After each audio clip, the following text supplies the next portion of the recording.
अस्सलाम वालेकुम, कैसे हैं आप सब। उम्मीद है सब खैरियत से होंगे। आज मैंने जी वेजिटेबल्स के शामी कबाब बनाए हैं जो कि बहुत लजीज और यमी बनेंगे। आप एक दफ़ा बनाएंगे बार बार बनाना चाहेंगे। इस कदर यमी टेस्टी है ना, बच्चों को बना के देंगे ना तो वो बहुत पसंद करेंगे और इस तरह वो ये सब्ज़ियाँ भी आसानी से खा लेंगे। ठीक है, बहुत आसान रेसिपी है, मिनटों सेकंडों में बन जानी है, नो प्रॉब्लम। वो सारी चीज़ें जो हैं वो आपके घर में से ही मिल जाएंगी, एक्स्ट्रा हमने कुछ भी नहीं डालना। चलिए जी स्टार्ट कर लेते हैं। सबसे पहले ये जी मैंने चिकन या बोनलेस इसको 2 गिलास पानी में डाल के मैंने इसको पकने के लिए रख दिया है। तकरीबन 1 कप जितनी जब यखनी रह गई तो मैंने इसको बोटियां लैदा कर ली हैं और उसी यखनी में मैंने जिसमें सिर्फ हल्का सा नमक डाला था उसमें बंद गोभी, गाजरें और शिमला मिर्च डाल दी है मैंने।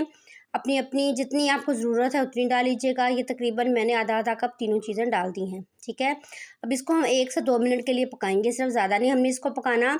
इसको मैं अब ढक दूँगी, ढक के इसको पकने के लिए रख दूँगी 2 से 3 मिनट बस।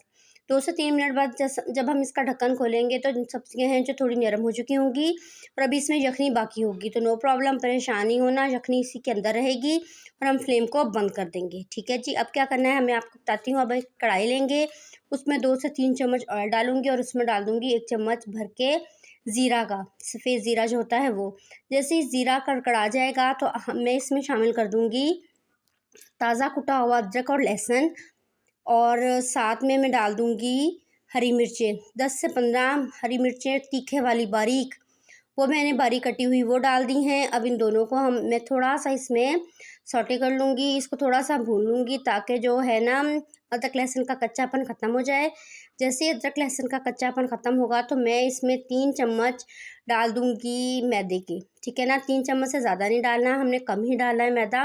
और मैदे को मैं इन अदरक लहसुन और हरी मिर्चों में अच्छे से भून लूँगी। ज़ीरा भी डाला हुआ था इसमें, तो बहुत अच्छी सी जब खुशबू आ जाए मज़े की मैदे के भूनने की, ये देखें मैदे का कलर भी चेंज हो गया और मैदा बहुत अच्छे तरीके से भुन चुका है। तो अब मैं जो सब्ज़ियां हैं वो यखनी समेत इसमें डाल दूँगी। ये देखिए, ये चीज़ें डालने के बाद अब मैं जो श्रेड की हुई चिकन थी जो मैंने अभी थोड़ी देर पहले बॉयल करने के लिए निकाली थी वो मैं इसमें श्रेड करके डाल दूँगी। ठीक है, अब मैं इसमें डालूँगी थोड़ा सा नमक, आधे चम्मच के करीब नमक और 1 चम्मच भर के मैंने डाल दिया है इसमें काली मिर्च का और आधी चम्मच डाल दिया है मैंने गरम मसाला। ठीक है, पिसा हुआ गरम मसाला बस, और कुछ नहीं डलेगा इसमें।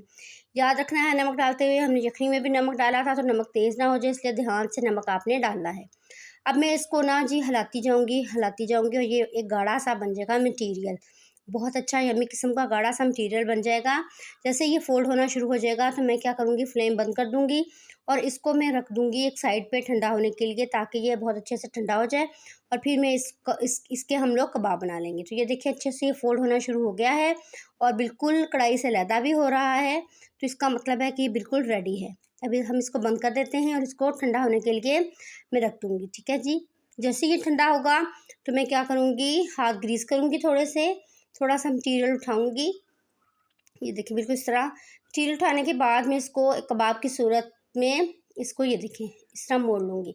आपकी मर्ज़ी है, आप कबाब बना लें, गोलाई में बना लें, चौरस बना लें या आप सिलेंडर शेप में बना लें, जैसा आपका दिल करे। ये देखिए ये बन चुके हैं, ऐसे ही मैं सारे कबाब बना लूँगी। तो ये माशाल्लाह से सारे कबाब बन चुके हैं। अब हमने इसको सिंपल एग लगाना है, सिर्फ एग लगा के हमने इसको फ्राई कर लेना है और कुछ डालने की ज़रूरत नहीं है। अगर आपका दिल करे तो ब्रेड क्रम्स लगा लें, नहीं दिल करता तो रहने दें।